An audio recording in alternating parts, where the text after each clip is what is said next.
उत्तर प्रदेश के एक छोटे से गांव छांव वाली हवेली में एक पुरानी हवेली थी, जिसे लोग छांव वाली हवेली कहते थे। कहा जाता था कि उस हवेली के आसपास हमेशा ठंडी हवा बहती रहती थी, चाहे दोपहर की धूप कितनी भी तेज क्यों न हो। कोई भी उस हवेली के पास रात को जाने की हिम्मत नहीं करता था।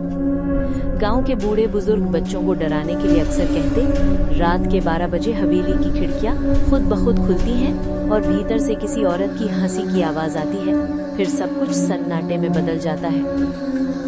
कई साल पहले उस हवेली में राधा देवी नाम की एक अमीर औरत रहती थी।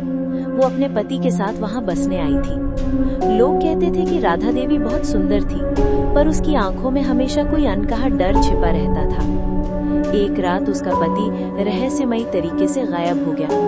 गांव वालों ने सुना कि उस रात हवेली से तेज चीखें आई थी, लेकिन कोई अंदर जाने की हिम्मत नहीं जुटा पाया। अगले दिन हवेली बंद थी और राधा देवी कभी दिखाई नहीं दी। तभी से हवेली को छांव वाली हवेली कहा जाने लगा।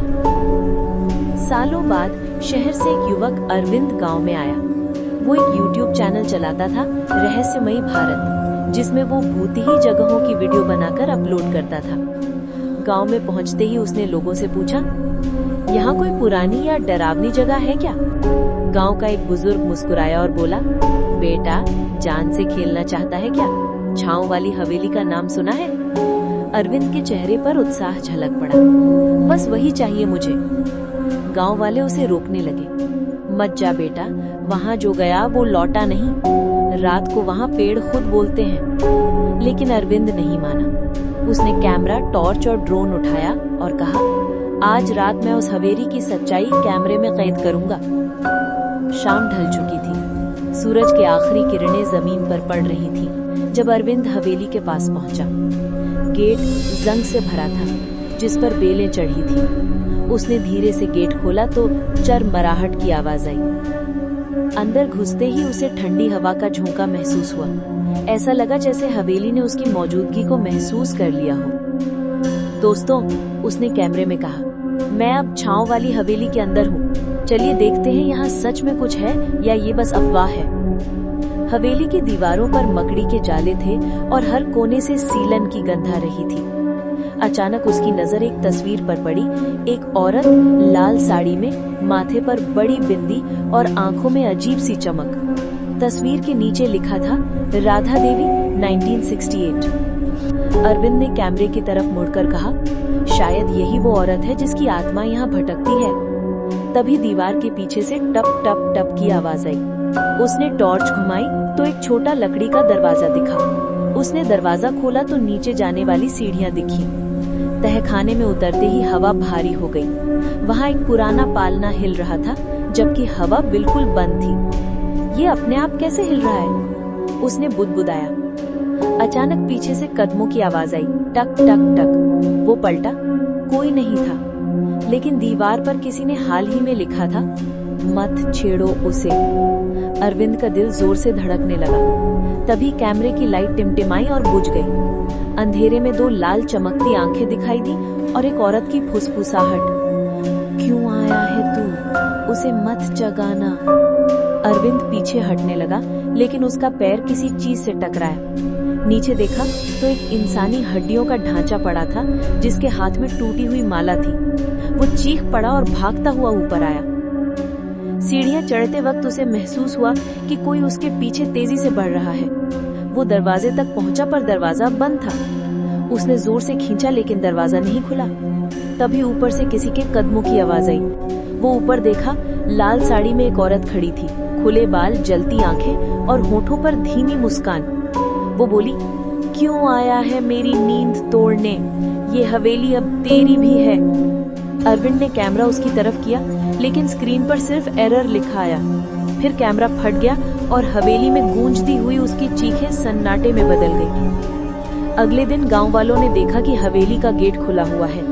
अंदर टूटा कैमरा पड़ा था और जमीन पर अरविंद का मोबाइल में आखिरी वीडियो चल रही थी, दोस्तों, मैं तहखाने में हूँ, कोई यहाँ है। और फिर एक तेज चीख। गांव वालों ने पुलिस बुलाई, लेकिन अरविंद का कोई पता नहीं चला। बस तहखाने में एक नई तस्वीर मिली। राधा देवी की पुरानी तस्वीर के बगल में अब एक युवक का चेहरा जुड़ा था, वही अरविंद।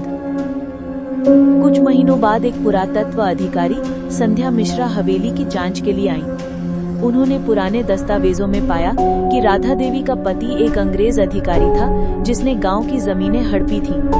गांव वालों ने बदला लिया और उसे मार डाला।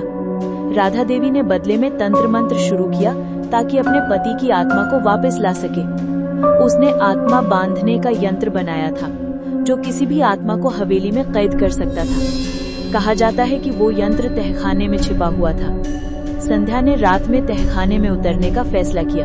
उसने अपनी टॉर्च जलाते हुए कहा, अगर अरविंद कहीं जिंदा है तो मैं उसे निकालूंगी। तहखाने में वही पुराना पालना अब भी हिल रहा था। दीवार पर अब लिखा था, वो अब मेरा हिस्सा है। अचानक पीछे से किसी की आवाज आई, तू भी यहीं रह जा।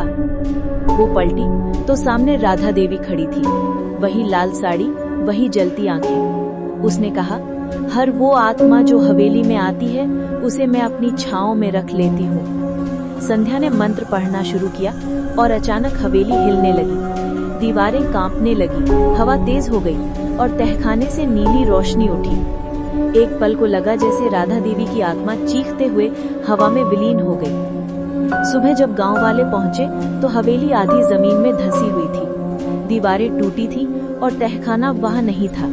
संध्या का कोई अता पता नहीं था, बस हवेली के मलबे में एक कैमरा पड़ा था। कैमरे में आखिरी रिकॉर्डिंग थी। अगर ये वीडियो किसी को मिले तो समझ लेना हवेली जिंदा है। साल बीतते गए। अब हवेली के स्थान पर एक नया स्कूल बन गया है, लेकिन हर साल 15 अगस्त की रात को वहां से बच्चों की हंसी और किसी औरत की धीमी हंसी सुनाई देती है। गांव वाले कहते हैं, छांव वाली हवेली खत्म नहीं हुई, बस उसने रूप बदल लिया है।